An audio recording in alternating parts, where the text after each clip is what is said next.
प्रत्येक घरातील अन्नतेला माझा नमस्कार। आज आपण बघणार आहे प्रसादाचा शिरा। ही एक वाटी घेतली आपण।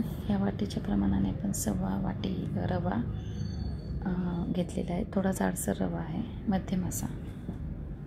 त्याच वाटीच्या आकाराने आपण 1.25 वाटी साखर आणि 1.25 वाटी तूप घेतलेलं आहे। त्याच्यानंतर बदाम, मनुके आणि एक पिकलेली केळी घेतलेली आहे आणि विलायची पावडर घेतलेली आहे।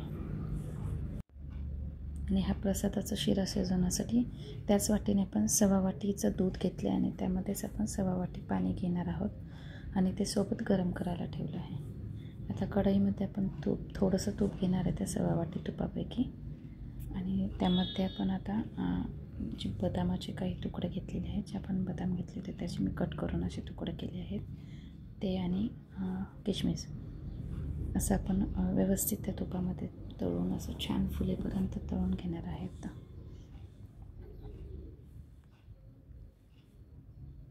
हा आपण प्रसादाचा शिरा बनवत आहे।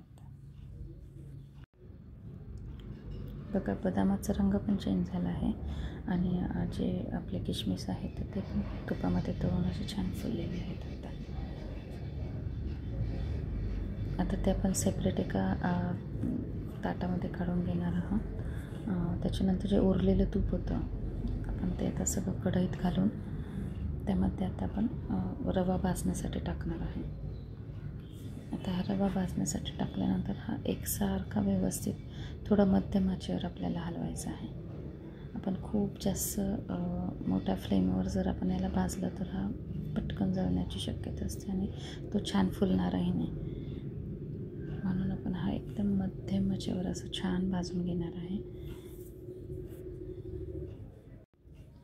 हा जसा जसा भाजून होत आहे तसा तसा तो असं फुलत आहे आणि त्याच्यातलं जे तूप आहे ते थोडंसं बाजूला आहे जात आहे।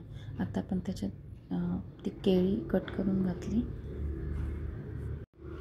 केळी घातल्याच्या नंतर आपण परत एकदा व्यवस्थित तो छान भाजून घेणार आहे, म्हणजे केळी व्यवस्थित शिजली जाईल त्याच्यात। तो छान रवा भाजून झाल्याच्या नंतर आपण त्यामध्ये आता दूध आणि पाणी जे उकळून घेतलं होतं ते घालून घेणार आहे। थोडं प्रमाणात घालायचं आहे ते आणि एकजीव करून व्यवस्थित करून घ्यायचं आणि त्याच्यावर आपण झाकण ठेवणार आहोत। झाकण ठेवून आपण आधी थोडासा 2-3 मिनिट शिजवून घेणार। त्याच्यानंतर आपण त्याच्यात ड्रायफ्रूट्स आणि ही आपली 1.25 वाटी साखर घालणार आहे आणि मग पुन्हा ते सगळं एकजीव करून मग आपण व्यवस्थित परत आपण झाकण ठेवून परत शिजवणार आहोत। विलायची पूड नेहमी शेवटी घालायची, म्हणजे त्याचा सुगंध छान येतो। आणि आता आपण झाकण ठेवून व्यवस्थित छान त्याला शिजवलं आहे।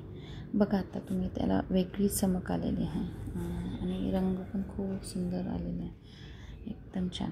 आणि चिकट अजिबात हा प्रसाद झाला नाही, कारण आपलं जे हे प्रमाण आहे अगदी योग्य प्रमाणात आपण हा आता केल्यामुळे तो अजिबातही चिकट झालेला नाही। वास अगदी खमंग येतोय। अशा प्रकारे आपला प्रसादाचा शिरा तयार आहे।